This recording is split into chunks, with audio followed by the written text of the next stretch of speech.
Trump టెంపరితనం ఆ దేశాన్ని ముంచేనుందా? పరిస్థితులు చూస్తుంటే అలాగే కనిపిస్తోంది. నిన్న చైనా, నేడు ఇండియా, రేపు ఇంకో దేశం. ప్రపంచంపై తన గుత్తాధిపత్యం ట్రంప్ తహతహలాడుతుండడం ఆ దేశానికి అసలుకే ఎసరు తెచ్చేలా కనిపిస్తోంది. పటిష్ట ఆర్థిక వ్యవస్థగా ఉన్న భారత్, చైనాపై ట్రంప్ సుంకాల పోటుతో అమెరికాకు స్వల్ప కాలంలో లాభం కలిగినా దీర్ఘకాలంలో భారీ నష్టం కలిగించే అవకాశాలున్నాయని ఎక్స్పర్ట్స్ అభిప్రాయపడుతున్నారు. భారత్, చైనాతో పాటు మరో 4-5 దేశాలు ఏకమైతే అమెరికా పని మటాష్ అనే సంకేతాలు వెలువడుతున్నాయి. భారత్పై మరిన్ని సుంకాలు విధిస్తామన్న అమెరికా అధ్యక్షుడు డొనాల్డ్ ట్రంప్ వ్యాఖ్యలను భారత్ తిప్పికొట్టింది. మీరు చేస్తే ఒప్పు, మేము చేస్తే తప్ప అంటూ తాజాగా అమెరికాపై తీవ్ర స్థాయిలో విరుచుకుపడింది భారత్. యుఎస్ బెదిరింపులకు తగ్గేదేలే అంటున్న భారత్ తాజాగా ఘాటుగా స్పందించింది. ఇండియాను లక్ష్యంగా చేసుకున్న దేశాలే రష్యా నుంచి దిగుమతులు చేసుకుంటున్నాయన్న విషయాన్ని గుర్తు చేసింది. ముఖ్యంగా రష్యా పేరు వింటేనే అంత ఎత్తున ఎగిసిపడే ట్రంప్ కూడా దీనికి మినహాయింపు కాదనే విమర్శలు కూడా వస్తున్నాయి. యురేనియం, పలాడియంను పెద్ద మొత్తంలో రష్యా నుంచి అమెరికా దిగుమతి చేసుకుంటోంది.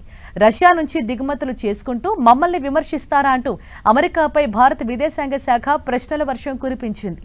దేశ ప్రయోజనాలు, ఆర్థిక భద్రత కోసమే తాము దిగుమతులు చేసుకుంటున్నామనే విషయాన్ని మరోసారి భారత్ స్పష్టం చేసింది. యుక్రెయిన్ యుద్ధం ప్రారంభమైన తర్వాత రష్యా నుంచి భారత్ చమురు దిగుమతులను అమెరికా ప్రోత్సహించింది. నిజానికి వార్ మొదలైన తర్వాత సాంప్రదాయ సరఫరాలన్నీ యూరప్ మళ్లించడంతో రష్యా నుంచి భారత్ క్రూడాయిల్ను దిగుమతి చేసుకోవటం ప్రారంభించింది. ప్రపంచ ఇంధన మార్కెట్ల స్థిరత్వాన్ని బలోపేతం చేసేందుకు అమెరికానే ఇలా ప్రోత్సహించింది. అయితే ప్రస్తుతం అమెరికా, యూరోపియన్ యూనియన్లు మాట మార్చి భారత్ను విమర్శిస్తున్నాయి. దేశ ప్రజలకు సరసమైన ధరల్లో ఇంధనం లభించేలా చేయటమే భారత్ దిగుమతుల ముఖ్య ఉద్దేశం.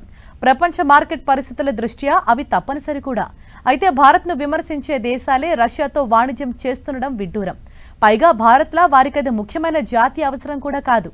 అయితే ఆ దేశాలకు కూడా రష్యా నుంచి దిగుమతులు కొనసాగుతున్నాయి.